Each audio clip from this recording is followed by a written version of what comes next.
Go. Alright, what's up everybody? We're here with my good friend Wesley Ingram, aka Wes Blaze, over here, his buddy Joe. Yeah. Joe Schmuck.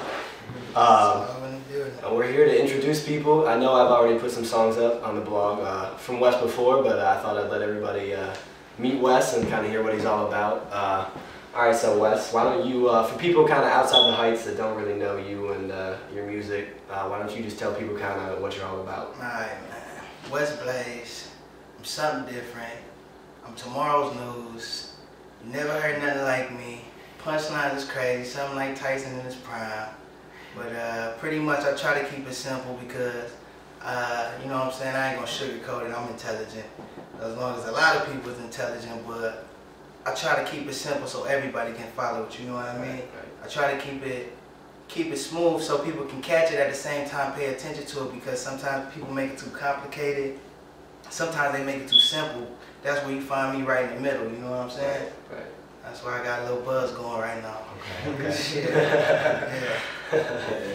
Yeah, well Wes has definitely been, he dropped an exclusive track for the blog, which was tight. He had Swag on 100 we kind of put out a couple days ago, and that's kind of been going around. Everybody's feeling that.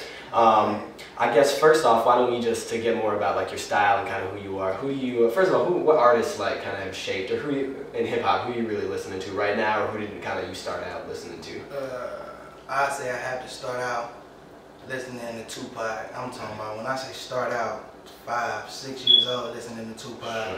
Just his delivery, just his choice of words and his vocabulary just sparked my interest in hip hop, period. Just expressing the process of the mind throughout the words that you choose to use and how you put them together.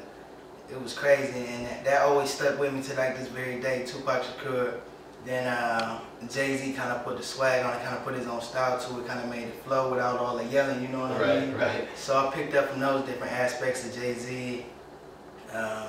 Nas took me to a deeper level of hip hop where you could really write out the pain that you actually feel of. Things you could take imaginary trips inside of your head and actually come back with things you can actually write down and give people just the insight of what's really going on inside of your head, you know what I mean? And the things that you write out can only be a drop of the ocean. But when people see that drop, they can only just imagine what's going on inside of the walls of your brain, you know what I mean? That's pretty much it as far as just the thought process of what I go through to kind of shape me. Today I say Kanye West because Kanye was the first dude to kind of step up to the plate as, I really don't care how you feel about my music because I'm not doing it for you, I'm doing it for me. You know what I mean? I'm just making my music, like it or don't like it, and that's something to stick with me to this day, for real. That's kind of like my golden rule. I'm just doing what I got to do. I'm making this for me right now. These is all ideas inside of my head I'm putting on a dish. If you don't like it, if you don't like it, just don't listen to it, right? Don't listen to it, that's how I feel. Alright, that's cool. So who right now, I know you talked about kind of Nas and Jay-Z and Kanye, who do you think you most, I mean, obviously you're very unique, you're not like anybody else, but if you had to kind of like, if people were like, okay, you know, I've never heard of Wes, what does he sound like? Who would you kind of, what artist would you say you're kind of a combination of?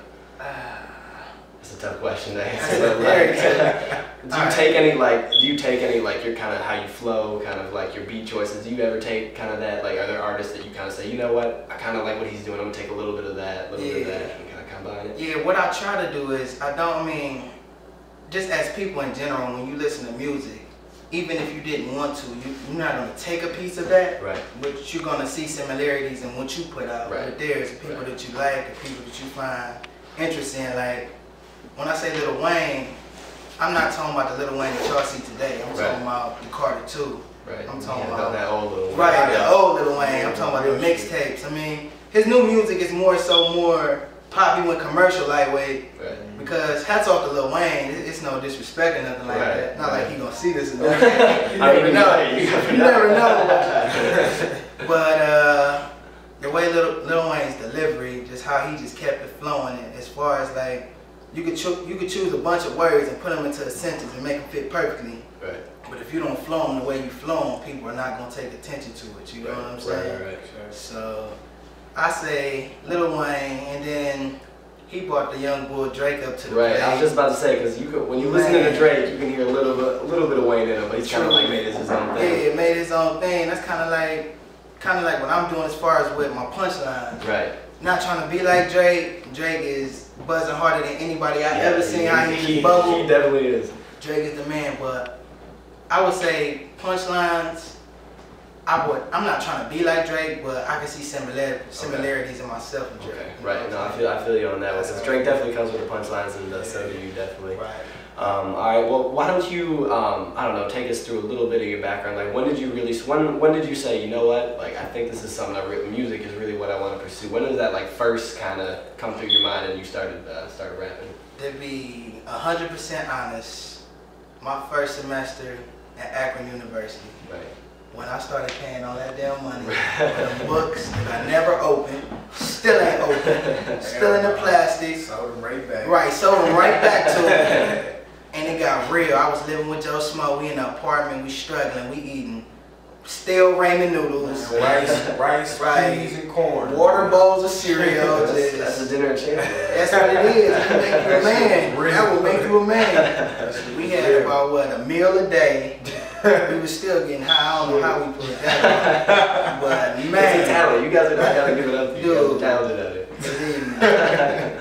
I started doing that, and I'm fighting for this degree or whatever, and I really didn't have a major choice as I was going in my first semester. And I said, wait a minute, man, I'm spending thousands of dollars out of my own money, because when I first came out of high school, I worked a factory job, saved up a couple $1,000 and took myself to college. That $1,000 went like that. Right. So I was broke. Money is gone. Right. It's like none other. Me and Smoke was broke, rolling up on bills. Right. We was rolling up on electricity bills, man. It was hard. $300 electricity and that's when I said I'm about to really chase this dream, because I can't lose. You know what I mean? Right. I can't take the talent that I got to the grave. Right. Right. Exactly. So I figured I might as well pursue a dream. You know what I mean? Right. Yeah. No. I feel you. Okay. That's cool. Yeah. Definitely.